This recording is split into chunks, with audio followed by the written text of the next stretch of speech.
I know I'm going off script with our prepared questions. It's because it's not a lot of times that we're able to talk about this as climate activists from the global south, Yes. right? We don't really get to talk about solutions. We're always asked, what does the climate crisis look like? What are the impacts? What are the trauma that you've experienced? But never, what do you think is the solution? And I think, Laura, you call yourself an ecofeminist. So why do you think that feminism or gender justice is something that needs to be fought for alongside climate justice and how that's connected?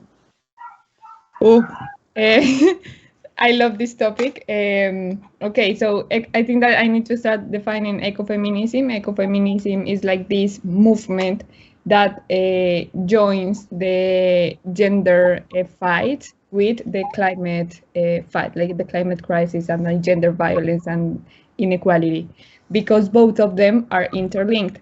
And I see this within like the decolonial lens, the Latin American decolonial lens, or Abjayala, as we prefer to call it, because the thing that happened is that when colonizers came to our lands, they saw in our lands uh, a thing to exploit, which is pretty similar to the vision that Western culture has of women. Like there are this figure, female, white figure that needs to please men, needs to please the system, and it's only useful to the women to start working in the system, just I don't know how to say this in English. Oh my god!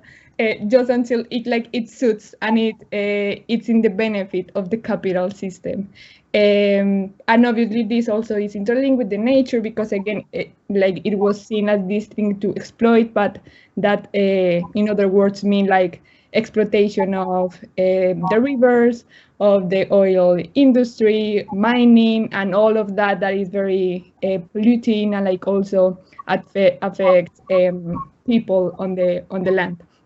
And the other thing also is that, and this is also like scientifically proven, is that the climate crisis exacerbates and it's more damaging to the women and children on the communities. Do you want to tell us a little bit more about how that looks like in Zimbabwe, Tafazwa?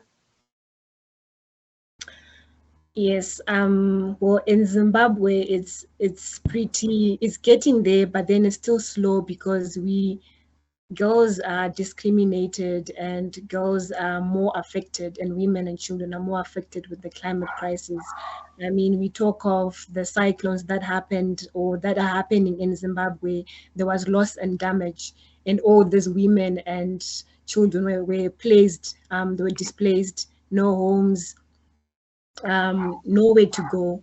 And we are affected differently from the other gender, besides discriminating them. And this is when I was talking about education and bringing out solutions on how can we solve climate change or climate issues happening in our communities, because I believe it's an individual action. It also matters. It also begins with us as individuals before anyone else. So if everyone is aware, and if everyone is has the knowledge, then they have the power and the tool to bring out solutions on what is happening in their communities as well. Exactly. I think a lot of times people aren't empowered with the education and information needed in order to demand accountability, in order to demand justice, in order to fight for action. For example, for me, growing up when I was learning about climate change, they never mentioned the fossil fuel industry. They never mentioned the global north countries that caused the climate crisis in the first place. So Yes. what would I say? I would just be angry at like people smoking and the cars, and that's what they would say. They would blame the climate crisis on people not turning off the lights. And yes, individual actions, as you said, are important, but we need to be able to also come together as individuals to demand accountability from the big players. Yes. And education is so important in that. And that goes to my next question. Do you think that society is doing enough to make people understand that they have a crucial role to play? Do you think that people are being empowered to become activists? I think that the world is doing its part, but then it's still crawling. It's still slow. Yes, it's still slow. They haven't got to that point where we are now able to bring in solutions. So I feel like the world is not doing enough. Yes, they're playing their part, but then they are not doing enough. And it's not only the world, it's everyone else to be involved in. As I was saying, that individual action matters, and as you mentioned, that individual action as well as partnership, collaboration with everyone else across borders to bring in innovation and making positive decisions in order to solve what's happening in our communities, what's happening in Africa and the world at large. Laura? I will say that we are driven by this belief that individual is above all. You were saying that individualism is a huge part of the narrative of the climate, that we need to turn off the lights, we need to recycle, and we need to, I don't know, do a lot of stuff like in an individual, in an unconscious way. And obviously that helps, but what is, I think that one of the things to challenge the system is actually to start conceive yourself also of part of a community that goes against the system itself. And I think that with the climate movement and many movements and collectives that have been born, there is we are seeing there is a change there, we are challenging the system just for the fact of connecting and working together. And that's the thing, I think that is something that is pushed onto us by society and by the people in power, that we are individuals, that we are not part of these collectives, but we are part of this community.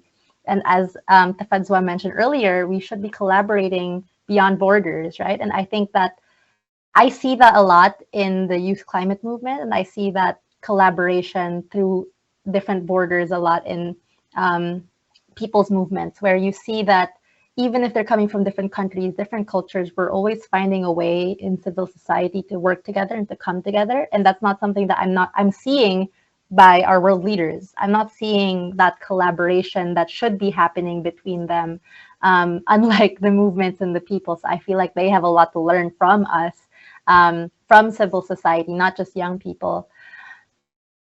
But I was having an interesting conversation with Parents for Future earlier, and they were asking me how parents can start involving and getting their children to be more active and to become climate activists and to understand the crucial role that they play. What do you think is the role of that family and parents in that? Whoever wants to go first. Well, everything begins at home. So before I'm to go out to the world or coming to you or on this panel, everything begins at home. And if my parents are aware or my family is aware on the positive impacts I'm bringing out to the world, then they are able to come in to support more because it's coming from them. It's coming from the home. For me, it began at home because my mother was someone who was into the environment and she lived a sustainable life. So seeing what she would do, recycling, reusing, do whatever she was doing, it grown me to be what I am today in order for me to bring out my knowledge or my positive impacts to the world. So I believe it's something that is really important to involve family, colleagues, and everyone else in this. Laura? I don't know, I will say, and I know that Mitzi agrees with me in this part, is that global South countries tend to have a more community and collective culture. For example, I don't know, young people in the US and in Europe, it's pretty common, like they leave their homes pretty young. And that doesn't happen, at least in Latin America and in Colombia, it's like that doesn't happen until like, I don't know, 25, 26, even 30 years old. Um, and obviously it has like many things like we can analyze there, but I will say that the collectiveness sense in our countries is stronger, and like a huge part of that collectiveness is also like founded by the family sense that we have. Yeah, that would be. And it's often from our parents, at least speaking from people from the global south, it's often from our parents where we learn a lot of these sustainable practices, because a lot of our cultures do have those sustainable practices, right? It was the colonizers who invaded our lands that often introduced these not as sustainable practices, but it's still maintained. Like here at home, we have a cabinet that's full of plastic bags. Like it's just full of plastic bags, and whenever we need one, we get from there, and we try not to like add more. But it's just we have several cabinets of plastic bags. We have like rags made of like old T-shirts, and I think Wow. this is a practice that is common for a lot of our countries, and it's not as common in like global north countries, which actually surprised me because I thought it was something that everyone grew up with.